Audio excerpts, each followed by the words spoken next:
Hello and welcome to this month's Maggie Moment.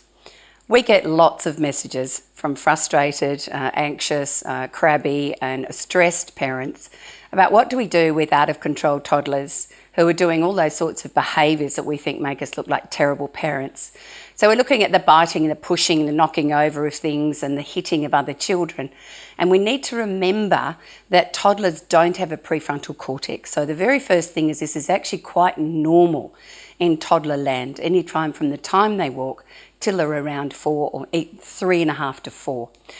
Okay, your job is to help them with these moments. Okay, the very first thing is if a child is biting or is hurting another child, scoop them up in your arms and take them away and say something like, I'm not going to let you hurt this child. So in other words, we need to protect the child who's actually being hurt, but we also need to help the child who's doing the hurting, because they can't stop it at that point in time and they're not even sure why they're doing it. So again, we step in to protect, and then we need to take them somewhere a little bit away from everything and hopefully be able to meet their needs at that point. Now, they can get really cross and really angry because whatever's tripped them over, and remember that meltdown of cortisol means kids can get really frustrated and angry quickly, is we have to help work out whatever it was, and there would have been some form of trigger. So remember, try not to have your expectations too high, that because I told you yesterday not to bite, therefore you automatically got it right today. Remember that there are habits that our children are forming in these early years that build their emotional and social competence to be kind of a little bit nicer around other children.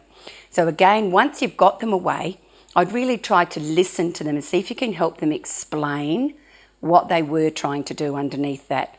Now, if you've got boys, it might be a little bit soon because, they take a while to work out why they might have done something. So keep that in mind, that sometimes girls are much quicker to be able to explain it. But ultimately, please don't let them feel that they're wrong or that they're bad. And remember, through the eyes of children, they're just not coping and they actually haven't got a better choice to make at that time. And my last suggestion is, before you go into the situation again, maybe work with them. What could you do next time rather than bite and rather than hit to express your frustration or your unhappy feelings in that moment?